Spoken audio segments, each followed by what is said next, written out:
Good evening, Hratch. Good evening. So when we speak of the future, essentially all the actions, the steps that we do today leave their trace in the future. So what does that mean?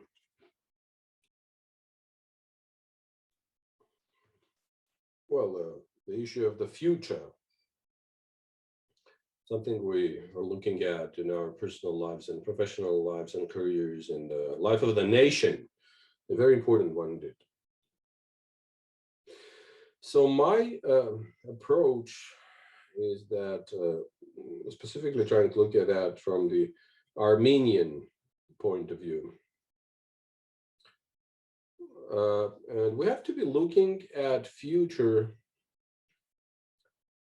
from the view of from the point of view of the present, not the other way around, because we've always been looking into the past, towards the history and the heroic deeds of Armenian nation and the roots and the foundations, but very few times we look into the future. And in fact, we try to understand what will come, but there are some things that have to happen today, like, for example, the population of the Republic of Armenia to be expected to reduce in the upcoming 50 to 100 years by almost 50%, which means we are facing that future now. So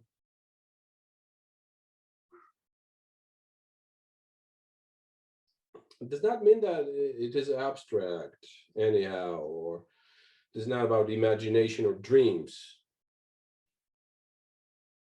But we have to understand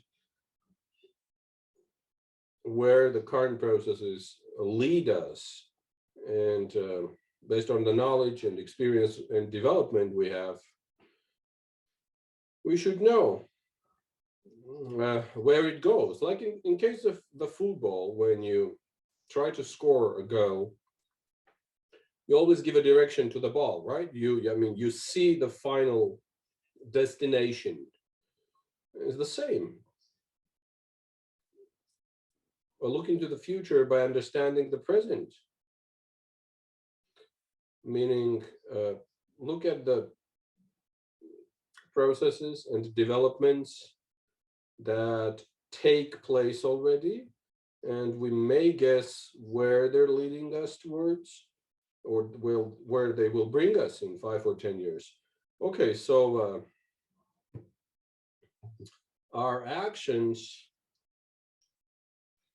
especially the ones that are of some resonance, have to be arranged in a way so that we understand where they lead us towards. All right, so meanwhile, we can choose a goal and try to reach it.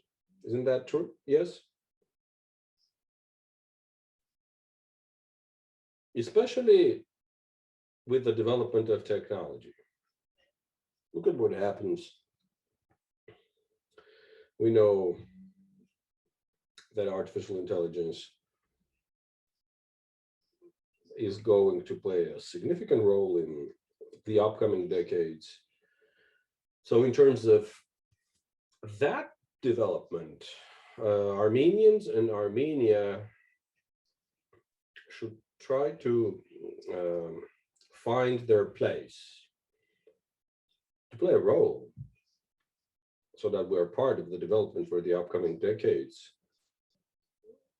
Not to be surprised in 20 years and say, oh, that's what we had to do. So when looking back into the history, we say now that that's what we had to do. But we knew we had to when the time was there. So doubtlessly, the past and the future are, in terms of time, concentrated in the present. And that's where we talk about past, and that's when we talk about future the second. So everything is in the present, ultimately. And we should not delay this discussion. We have to start thinking about the future right now. And of course, by saying that, we think about the future of Armenia and we think about the future of Armenians. Indeed. Okay, then what does that mean to be Armenian? Of course, the national characteristics may be seen in the future and in the past. Yeah, so a question that's been discussed all around for the last 100 years. But if you pay attention and try to develop an opinion based on studies, then I can say there was a shift.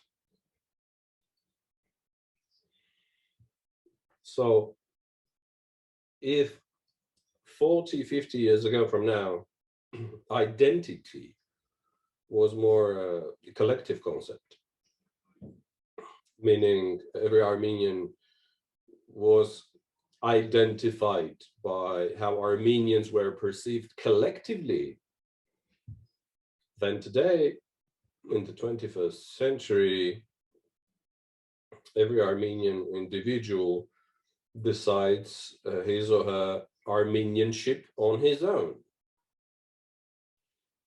meaning that collective perception has been broken down into individual perception of being an Armenian. So, and our studies, by the way, have shown, carried out in the diaspora, that every Armenian characterizes his identity on his or her own, and developing per se several layers of identity. No one can say that this person is or is not Armenian. And if we follow what Mr. William Saroyan said, then if you're Armenian, if you say you are, that's the simplest way. Doubtlessly, identity is much more complicated reality.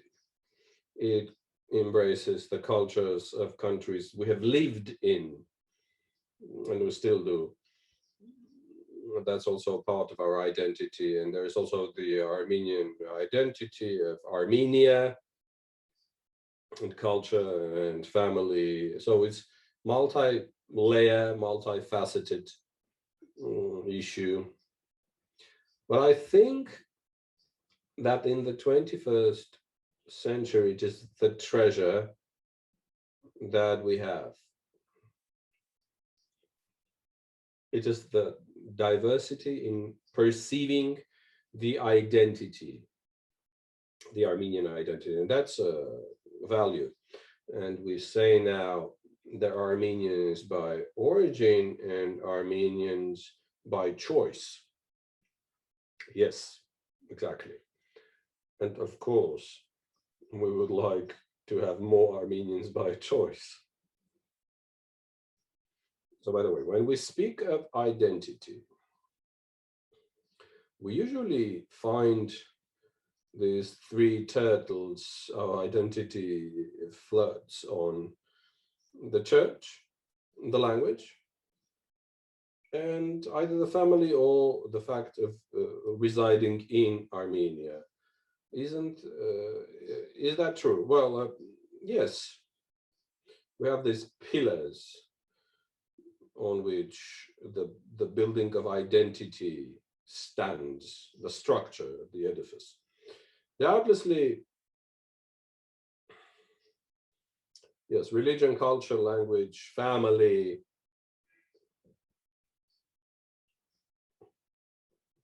are some of such pillars indeed, depending on what role they play in the life of a nation.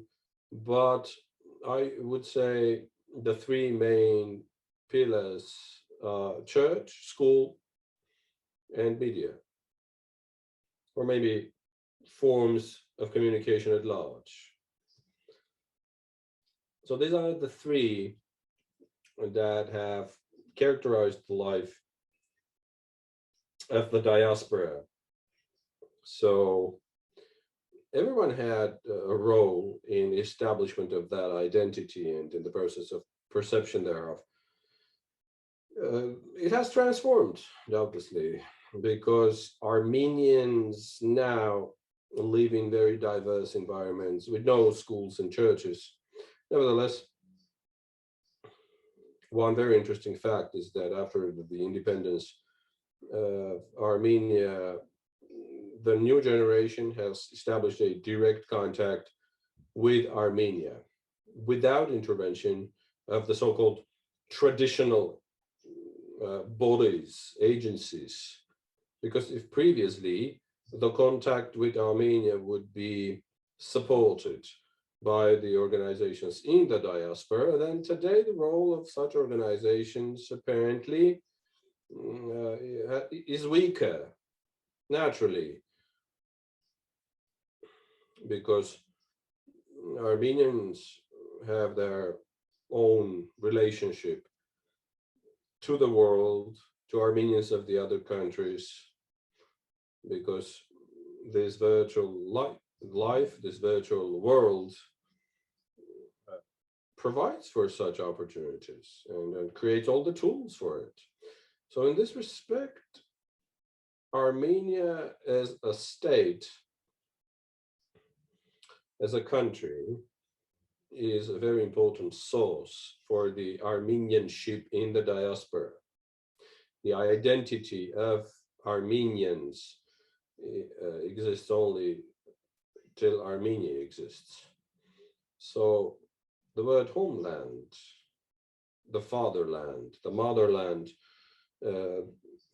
these concepts differ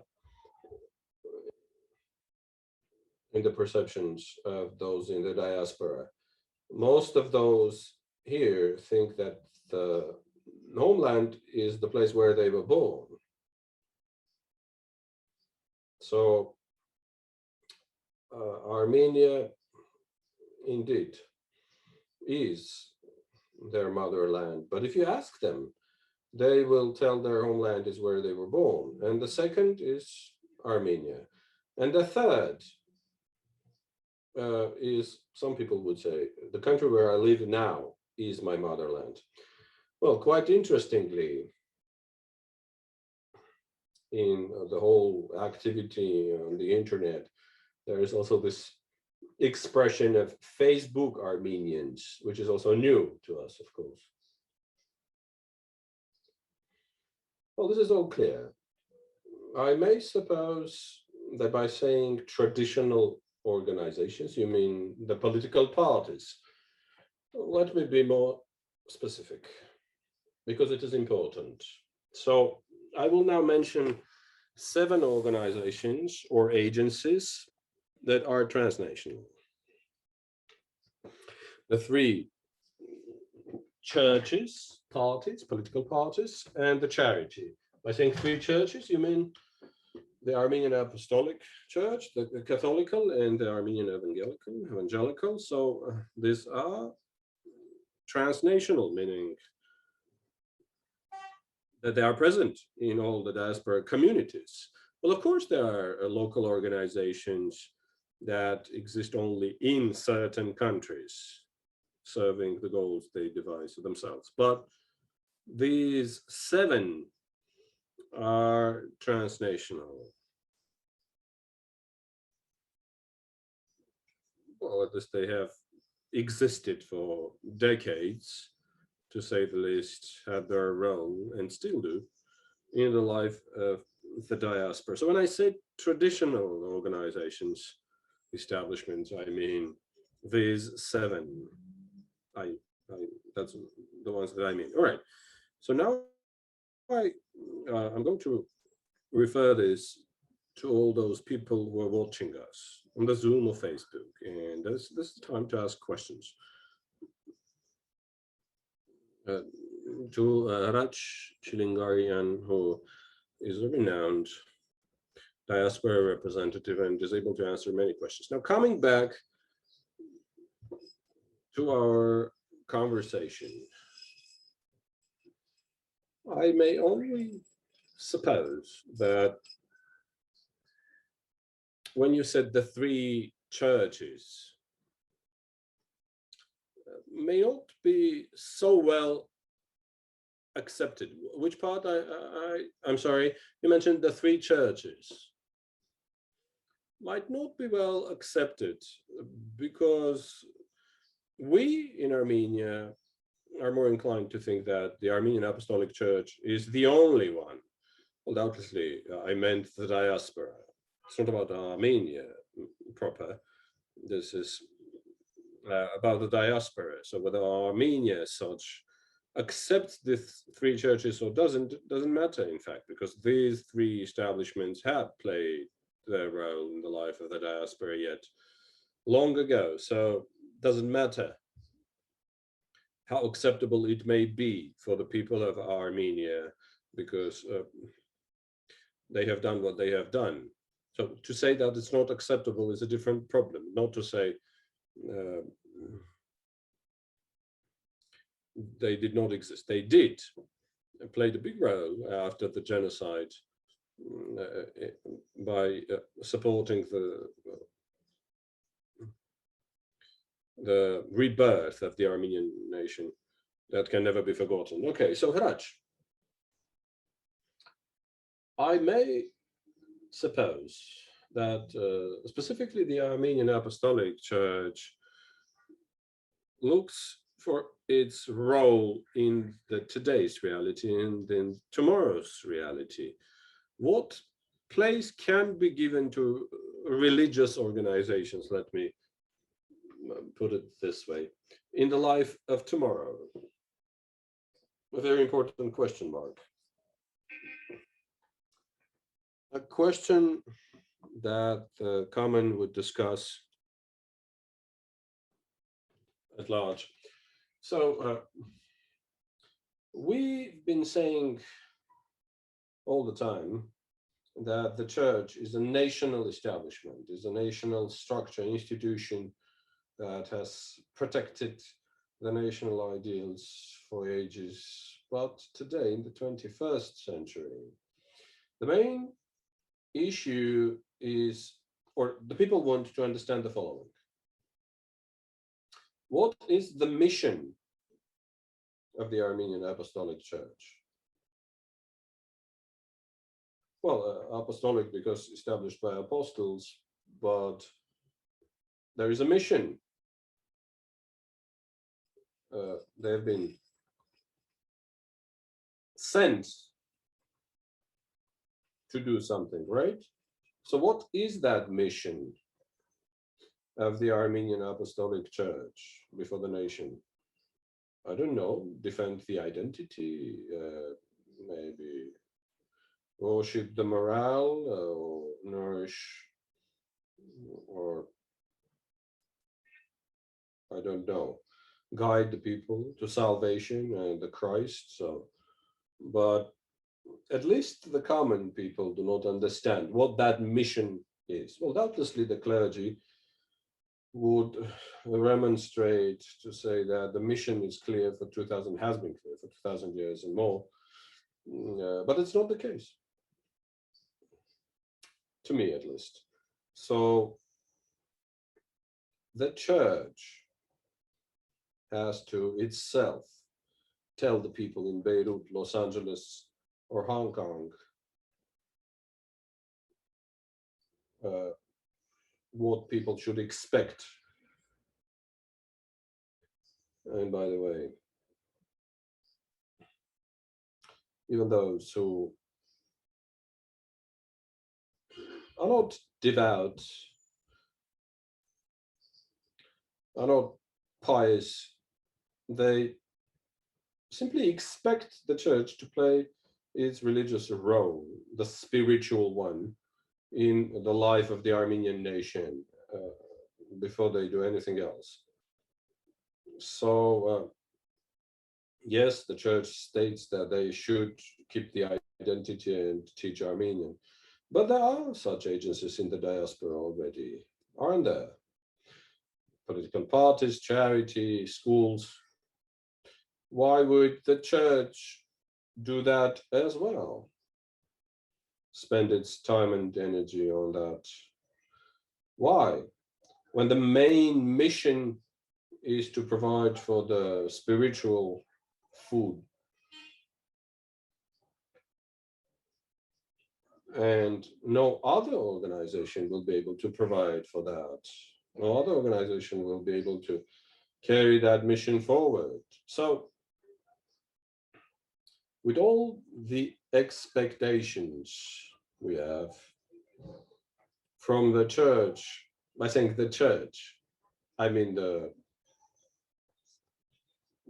institution, exactly, yes. So we should be clear here as well, because the Armenian Apostolic Church as an establishment, as a historical value,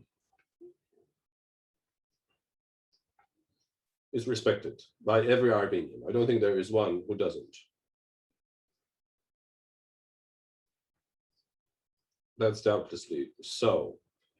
But the issue is mostly related to how loyal people are towards it. I mean, how loyal are they to the representatives thereof? So the church, ecclesiastically, the people, and Aram, the Supreme Patriarch, states that always. So if church is the people, then the people are the ones to be part of that mission. It should not be just the flock or an observer, but be part of the work to be done or the mission to be carried out. One more point. When I lived in London, I understood that every Sunday, going to the Armenian church brought me closer to the Armenian community, and being part of it, I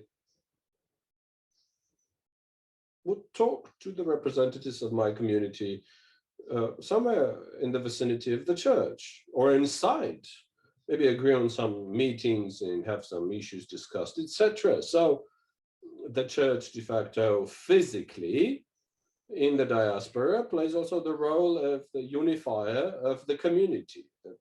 It plays the role of bringing the Armenians together, which is not the case in Armenia, by the way. Or maybe it does, but it's not so well expressed, or maybe in the rural communities, but not in the cities.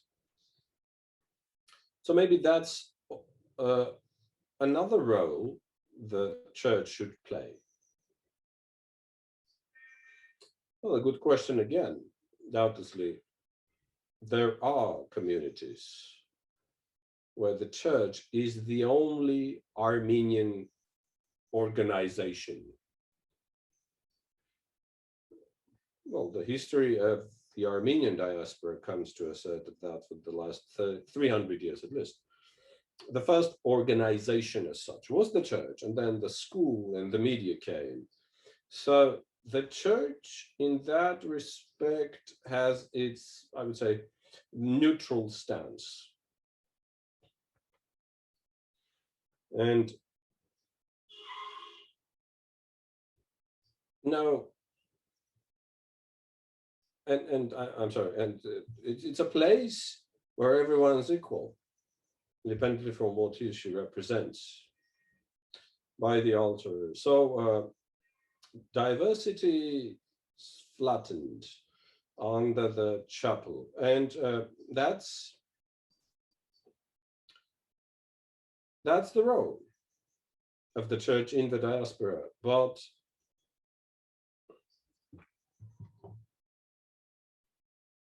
if that's the only service the church provides,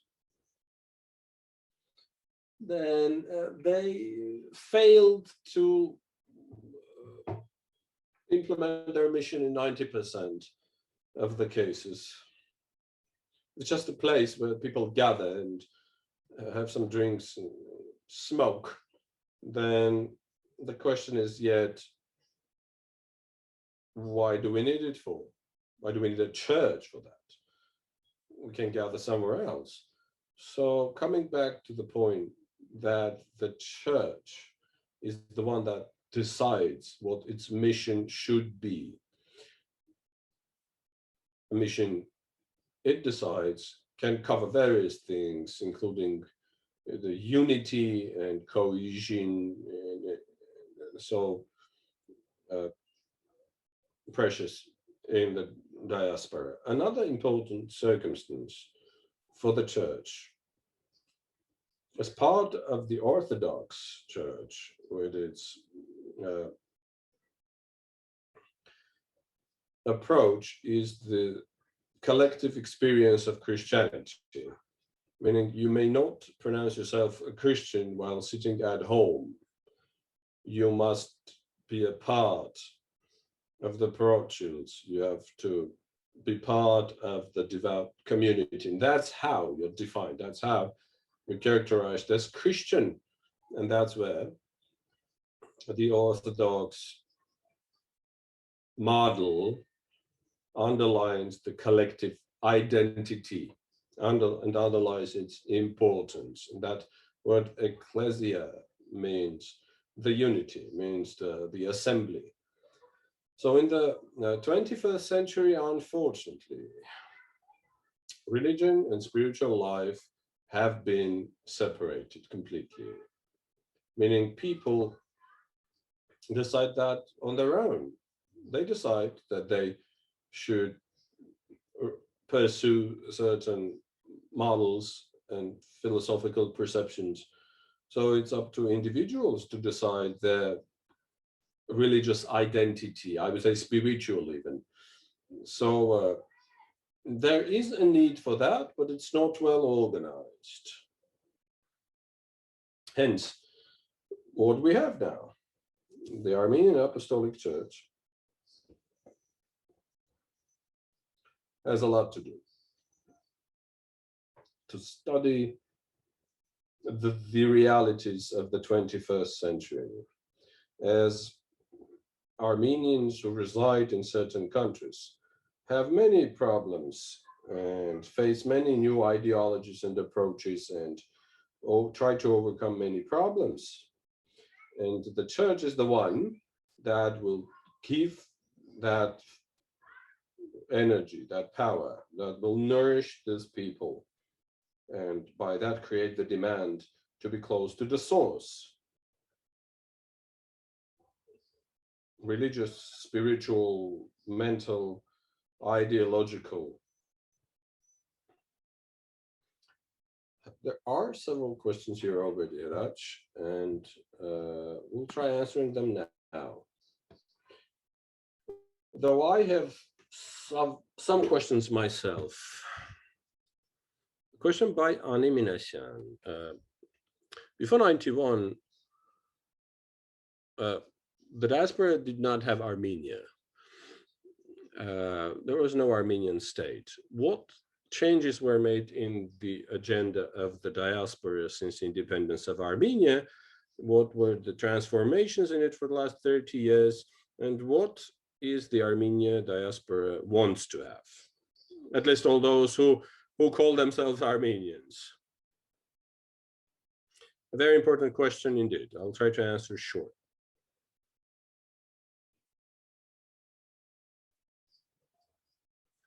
Okay, we should take the following into account, and let me also say that this has not been well evaluated in Armenia by now. So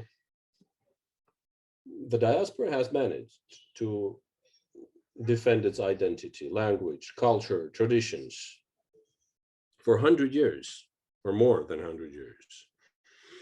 We've been stolidly defending them for over a century, which means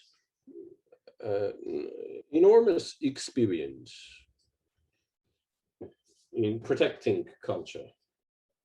well, independently from what happened to Armenia in those times.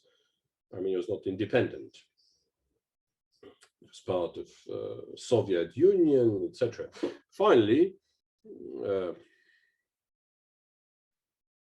I don't know whether we should ever speak of the Second Republic or not, but you know that there were disruptions in various parts of the diaspora, and Soviet Armenia was the motherland in perception of some diaspora political parties and not in the others. So let's leave that aside.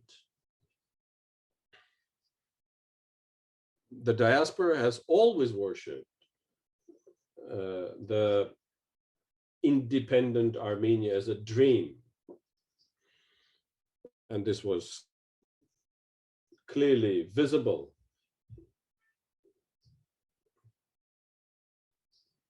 in all the actions, in all the plans and approaches to create it.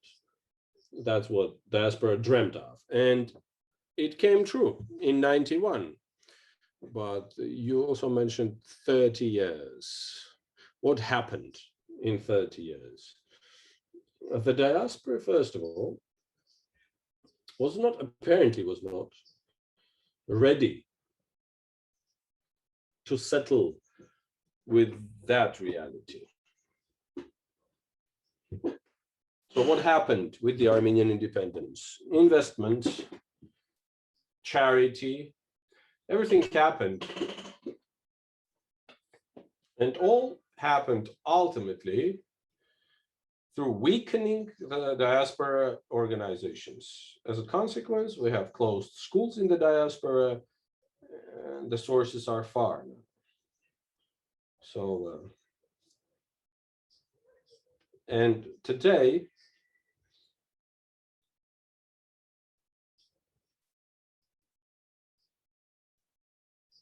I spoke also of the collective perception.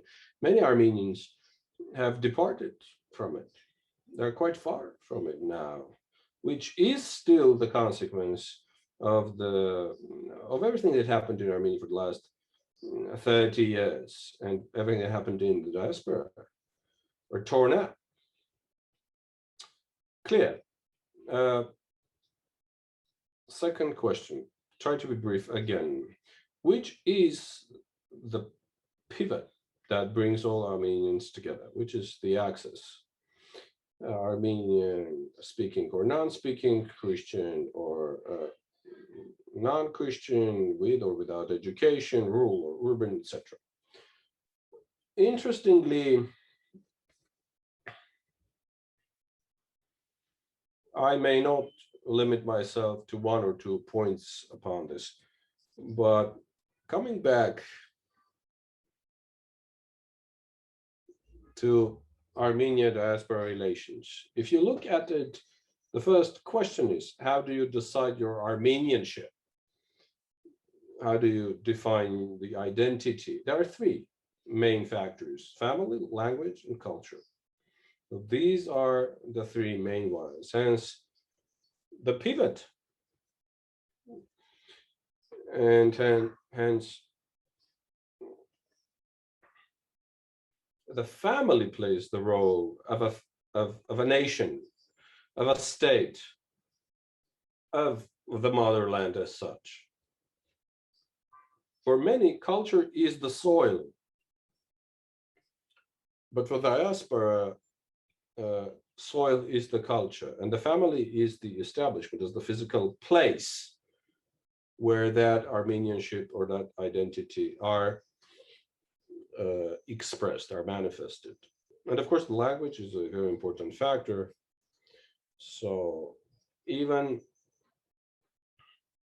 our studies show that for those who don't speak Armenian, Armenian language is still important as a characterizing factor. I would say there is another factor, and that's this magical sentence, which is the following: I am Armenian. So a person who can say he is or she is Armenian, then he is indeed. So And it is that sentence that unites us all. Well, of course, finally, that's the values, which is much extensive spectrum. Finally, people perceive and prioritize some values as part of their national identity and perception. There is another question sent in Russian, and I'm going to try translating it. An anonymous participant. So many Armenians, while residing in the countries, different countries meaning, have already been assimilated, and Armenian origin is of secondary nature for them, as priority or the primary is the problem that belongs to the country where they live. So how may we contact or create contacts with such people, given they do not want to communicate with the diaspora establishments or organizations, and sometimes they're not, that there are no such establishments in the cities these people live. What was the last part? I'm sorry. So how may we establish relations with such people, given there are no diaspora organizations in their cities? Well, I've been hearing this question many times. How may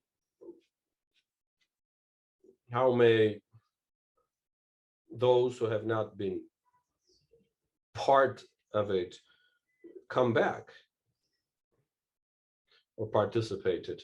Well, apparently this issue cannot even be solved, because ultimately, if a person of Armenian origin is not interested in Armenia and Armenian culture or whatever, it will be very difficult to compel. You cannot force these people to join the community. Hence, the question is the individual perception.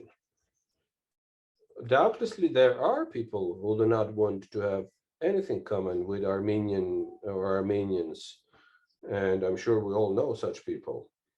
It is, of course, human as well, and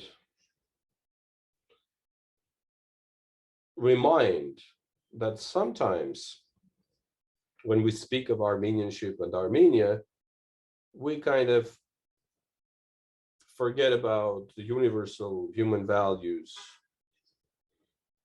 We forget that people have needs. They want to have jobs and families and children and cars and etc. So their daily or their routine is sometimes more important than the issue of Armenia or Armenians. So doubtlessly, it is true.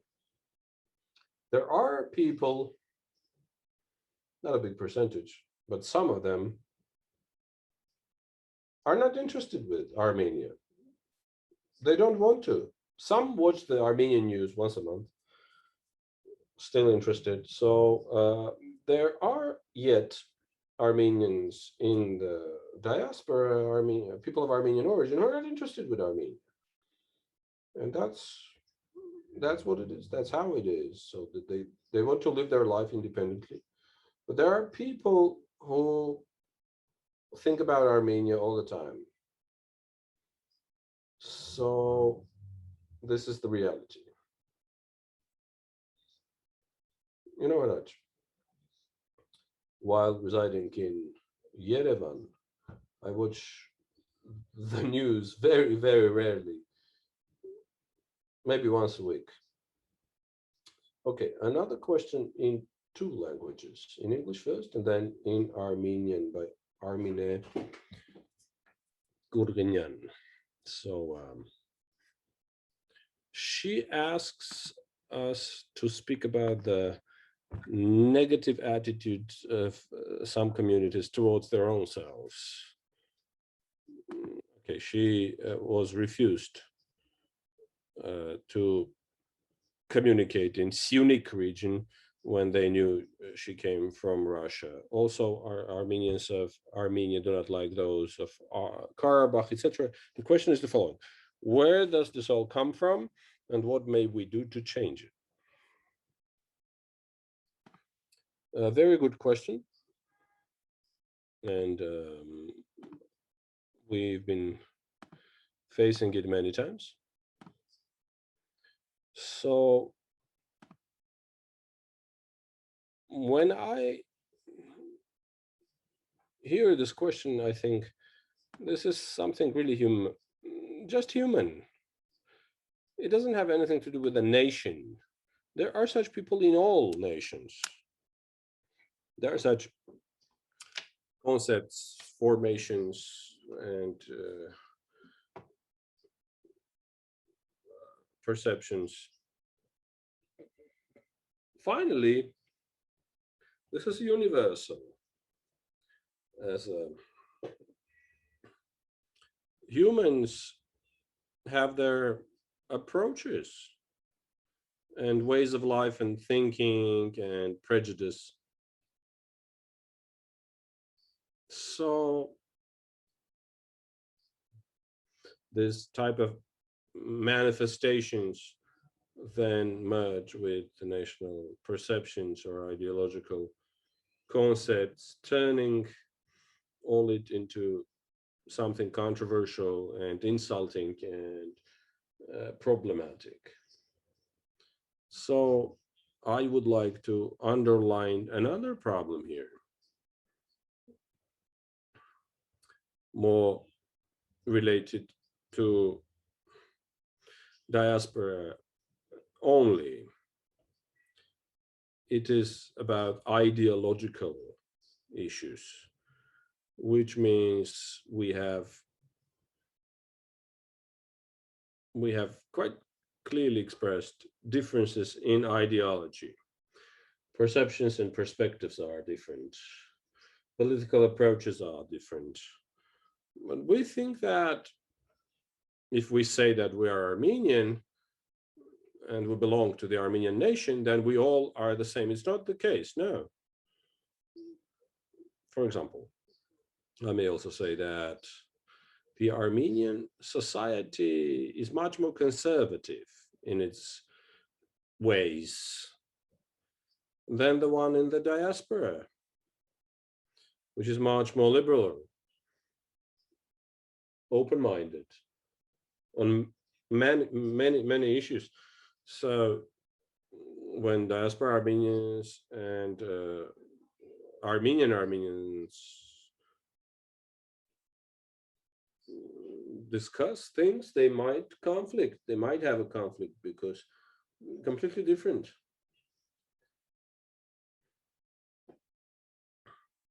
Sometimes the ideological approaches present in the diaspora are not well perceived in Armenia. And this is where we came upon another idea called Armenians as a global nation. Are we really global? In the sense that we live in 100 countries of the world. Yes, there are Armenians. In the sense that we're physically present, we just exist in these countries. There are Armenians in 100 countries of the world. In that respect, yes, we are global. But in terms of the substance, that's where we have to say we are. I don't think we are global in that respect, because we think differently in the Middle East. We have different Armenians in Europe, etc. Many differences, substantially in terms of substance, ideologically, rather than the reality that we are just dispersed in 100 countries. And that's another issue, by the way.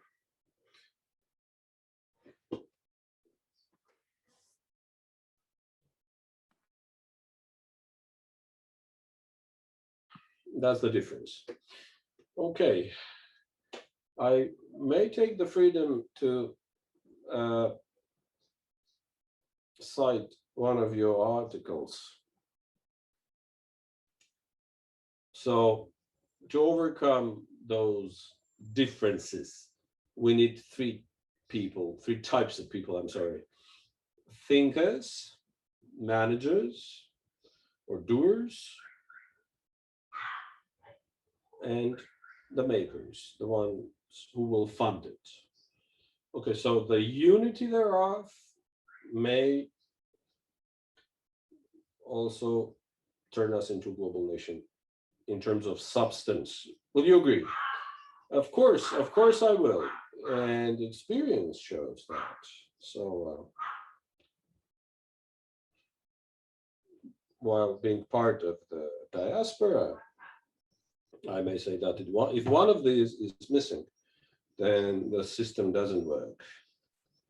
Meaning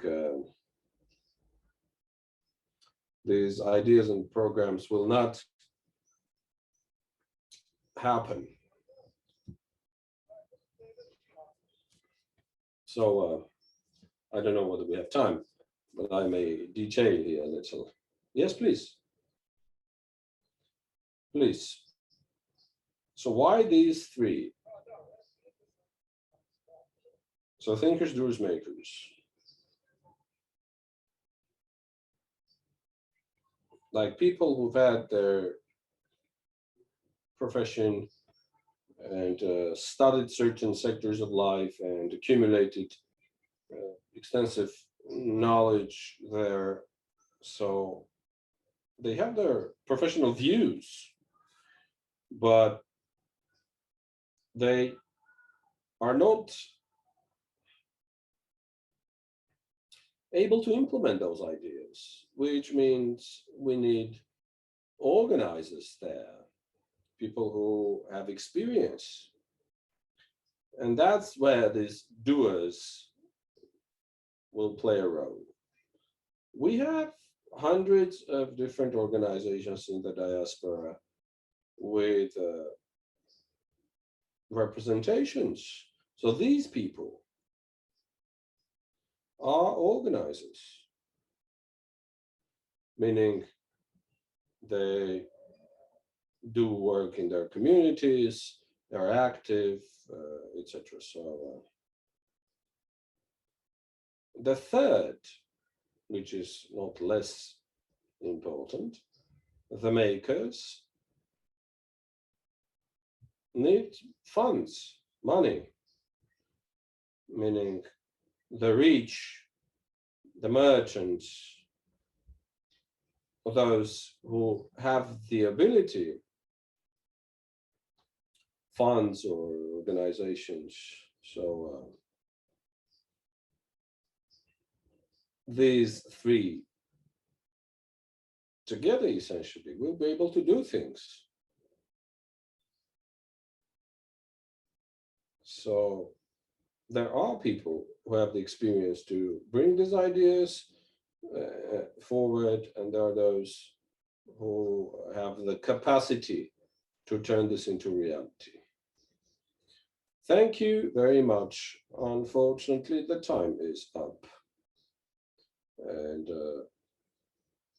I would still expect the continuation of our discussion about statehood and values and how they are created and how they are changed, including the influence of policies and strategies. But I hope we'll be able to discuss that in our future talks. Hratch Tchilingirian was my guest today, a sociologist who works at Oxford University. Thank you, Hratch. Thank you very much. Goodbye.